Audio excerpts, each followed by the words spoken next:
What's up, everyone? Welcome to today's video. Welcome to the Gamer Dad channel. Thank you very much for tuning in. Today we're going to be talking about what I think is the division's biggest opportunity that it has not necessarily leveraged very well, and that is its faction system as a matter of progression and expansion. What I mean by that is the Division game, in a sense, unveils factions to you as you're going. If you remember the Division 1, you start out with these little riders, and then you go on to the Cleaners, and then you move on to the Rikers, and then you get to the LMB.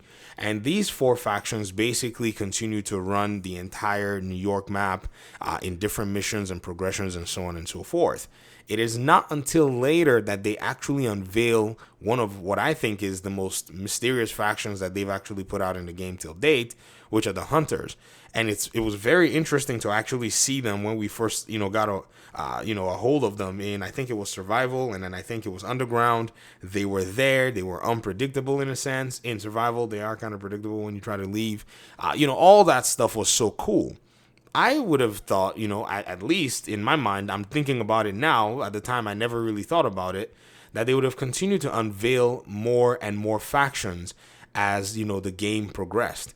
Now, keep in mind, they've also done a decent job in unveiling, different players within the factions that actually have different motives. And this is the Division 2, by the way, that have different motives as the game has, continued to mature. So, yes, we kind of have something of that nature, but hasn't necessarily been, the most optimal in my mind anyways, if you kind of think about it. Because in the Division 2, the progression starts out with the Hyenas, then you get to the True Sons, and then, you basically find your way over to the Black Tusks, who basically are kind of an offshoot of the LMB and all that stuff. But then you still have the Hunters, and at the end of the day, we haven't really seen, that unveiling of a new faction. I mean, I'm talking a faction that really does knock your socks off, that would basically, in a sense, one up the way the Hunters were first unveiled, if you get what I mean. That's pretty much what I'm actually alluding to. So this is a very interesting dynamic, and I think the developers really do have an opportunity to be able to get this done, and the writers as well, as Division 3 comes around.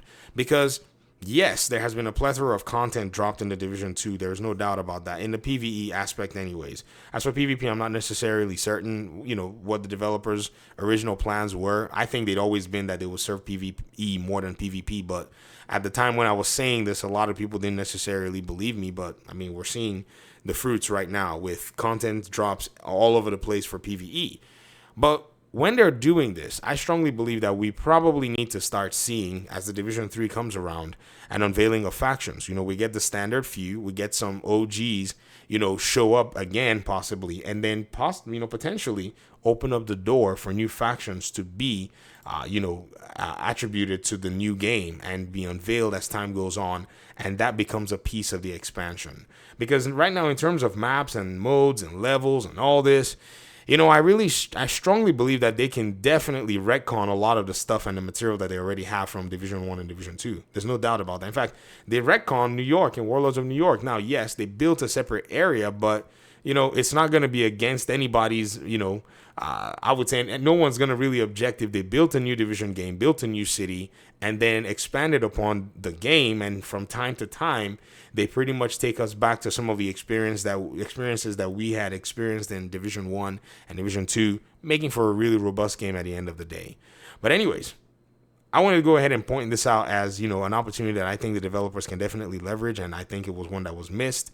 And at the end of the day, I would love for you guys to go ahead and let me know what your thoughts are. What do you think are opportunities that the developers, did not leverage in terms of, say, narrative, in terms of gameplay, and so on and so forth? Thanks so much for watching. Appreciate you guys' time and audience.